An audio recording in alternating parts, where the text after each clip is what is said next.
Hello and welcome to Below the Hospital. I'm your host, Garland Grisby Sr, Sterile Processing Manager at Sutter Health CPMC.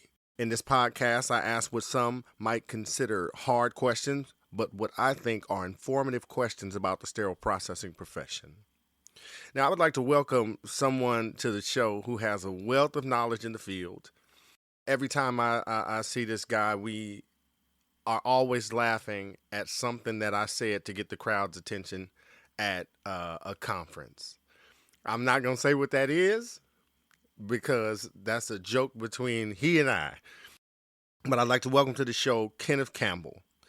How you doing, sir? Thank you for having me.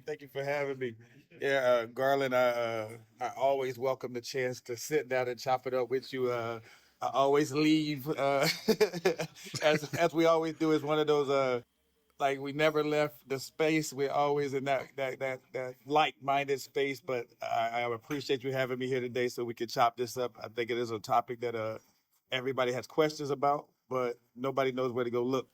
Yes, sir. Yes, sir. So just briefly about Kenneth, he's the Director of Implementation and Clinical Services, Northeast at Turbot Surgical. In addition to being a veteran of the sterile processing field, he is a military veteran and a lifelong advocate for excellence and education in sterile processing. And that is definitely something that we have always needed, and I've appreciated Kenneth for that. He is all about education and excellence. So let's jump right on in here, right? Now, sometimes we have new listeners on the show.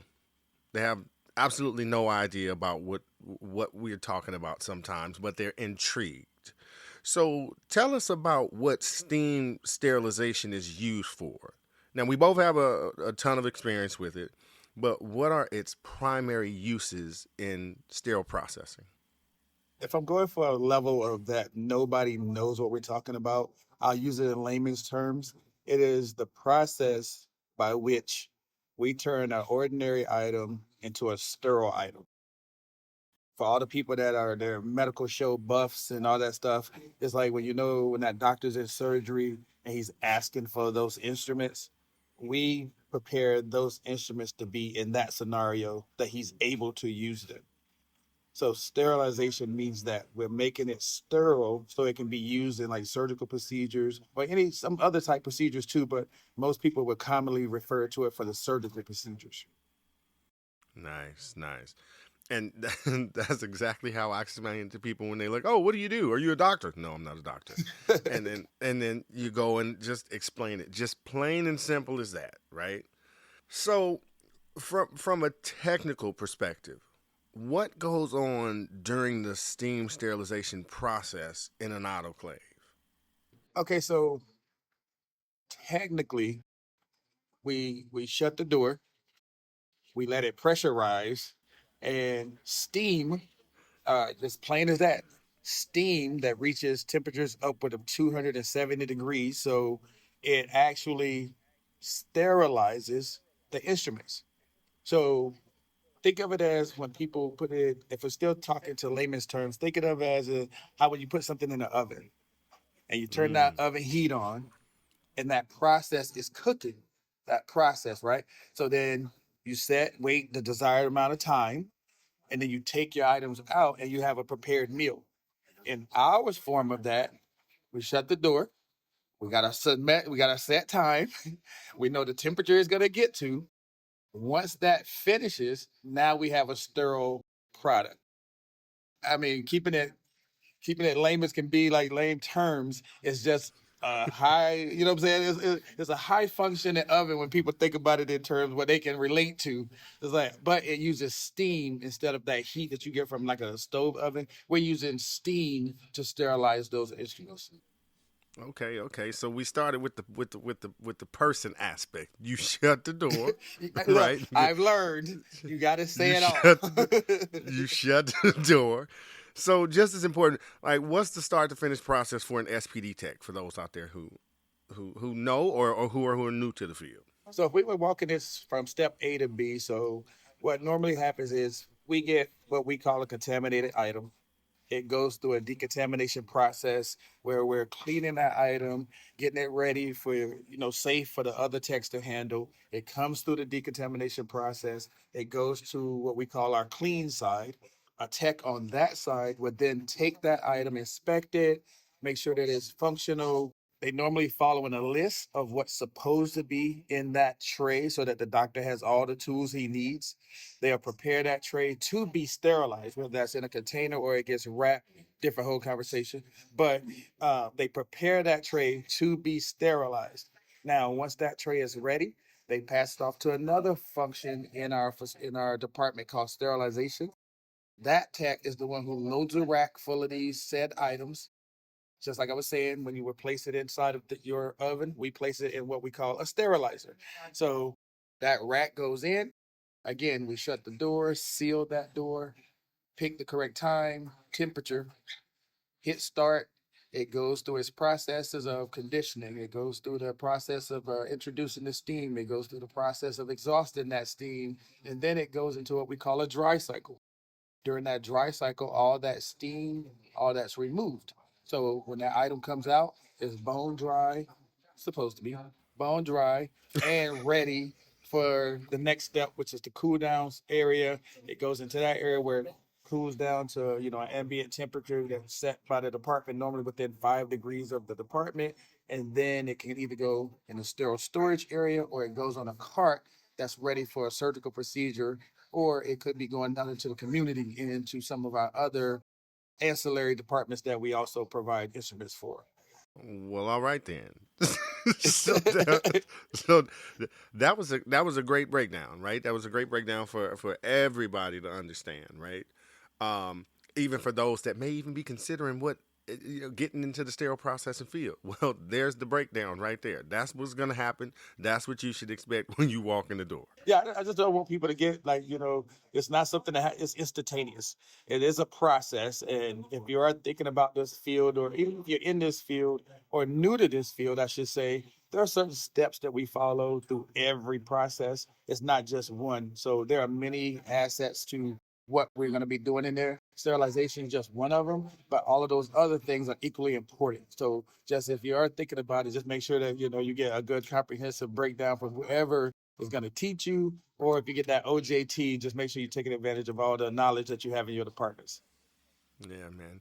I appreciate that. And we had some physicians come down in my department. They've never been to SPD before. Now they've been physicians, like they're close to retirement age. How about that? They've been there for a long, long, long time in the field and have never stepped foot in an SPD.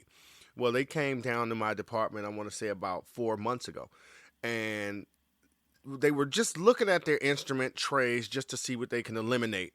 But what they did, they said, "Hey, can you walk me through the department?" I said, "Absolutely."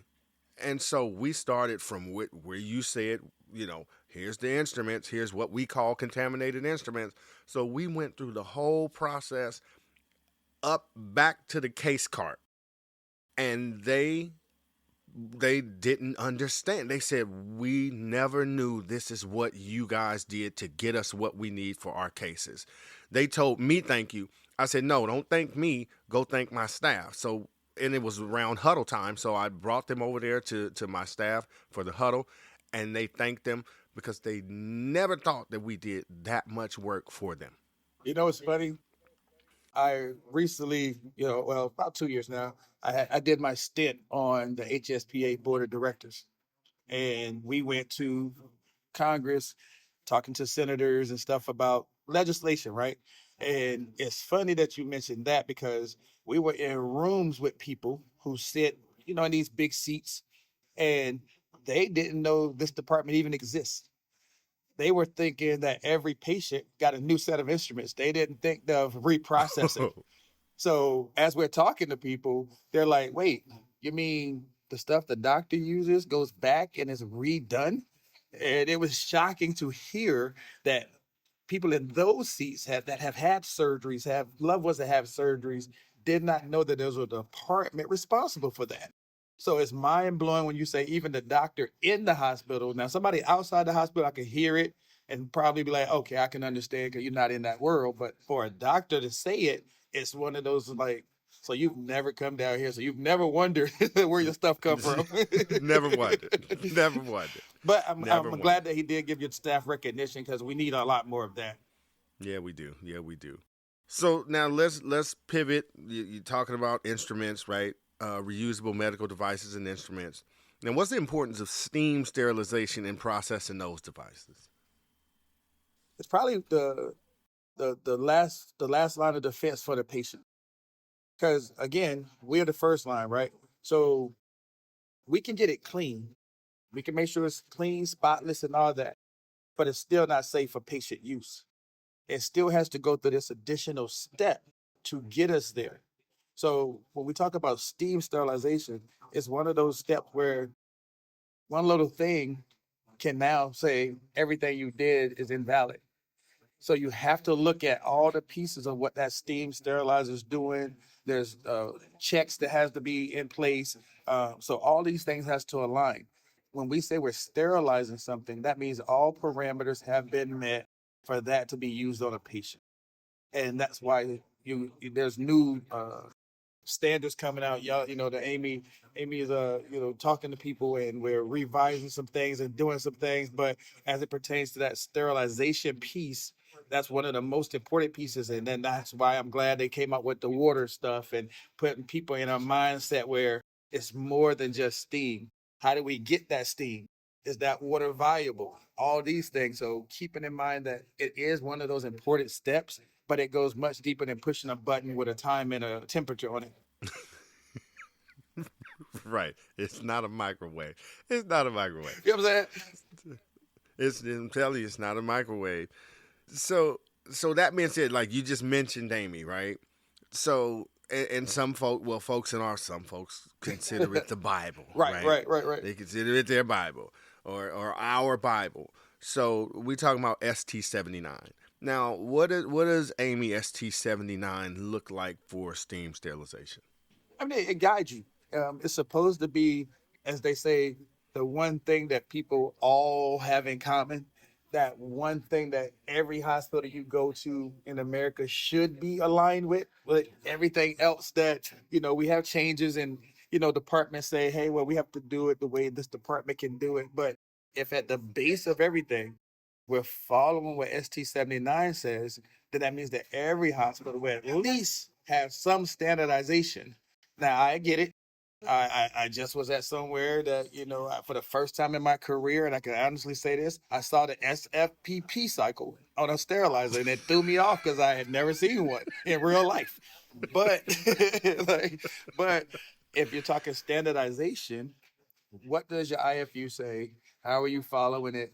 And how can Amy help you with that? ST79 should be the bar by which we all go.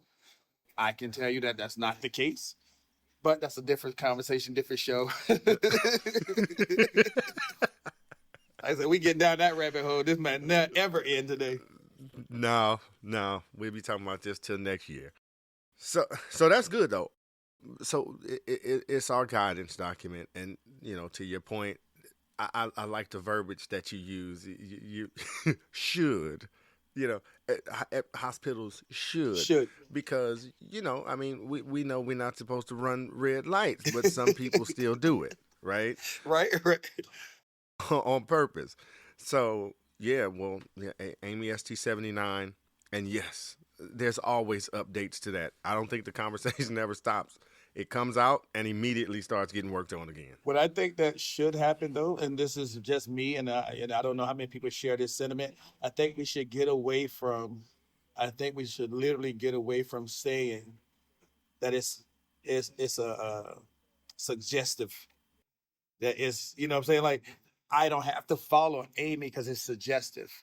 Like I can follow whatever other document I feel like because Amy isn't a law. It's just say y'all said it's best practice, but if I found something else that worked, then long as I write my SOP and my policy based on whatever that is, I can follow that. Whereas this has been proven, this has been Right. researched, Right. it's been put into, I sat on several Amy committees, and these are hundreds of people from around the country that come together with like minds and say, hey, if you do this, that patient may have a better outcome. But in everything else we hear, oh, Amy's a suggestion. It could tell you what a best practice is, but you're doing it this way, which we get to, like, and I'll give a brief example of, it says I should run a biological once a week. Now, in my mind, and as having worked on the front line in the department, that's never a thing that I would implement once a week. However, I do one every load because I already know the ramifications of that one failed biological. But when you hear the other language behind it, oh, go back to your last negative biological and pull all those loads and see what happened. Like, you know what I mean? Loads can go from this biological to that biological. Just, I mean, but that suggestive language lets people get away with doing other things. And I think we should get away from that part of the industry of saying, oh, it's a suggestion, you know, it's best practice, but you know, I literally walked into the hospital for the first time and the lady told me Amy didn't work there. Oh, and I said, okay. That's what I said. I was like, you know what? I'm gonna mind my business because I understand. Right. I don't work here. You're right. I don't work here. Amy don't work here. We good. Like, we good. Right. We good. So I think that's one of those things that we should start looking at a little bit differently. But again, the industry is what it is. Yeah, and you know the funny thing is you know you do hear that. You do hear that. Well, we use this one, right, because it fits our needs. Right. But the reality of the matter is there is, like you said, there's a bunch of people from across the country that are working on these documents. They're doing things behind the scenes from a microbiology standpoint, like things that we couldn't do in our facility. There's data, there's testing, there's all of this stuff that's happening for these documents to be put out. And so, yeah, I agree with you that it says you should run a biological. Now, I remember the days when that used to happen. I remember the days where you used to test high-level disinfectant once a day, and that was outrageous. So, you know, in reality, yeah, you know, follow the best practice and use it to your advantage. This will help you get the things that you need, right? When you start using documents like Amy ST79, then you're able to say, hey, look, this that we have is outdated. We need to bring it to the now. As usual, folks, I hope this episode has been useful. We'll be back in 2 weeks with another episode. If you want to support the podcast, you can find us at Below the Hospital on Spotify, Apple Podcast, YouTube, and Amy.org. Until then, see you when I see you.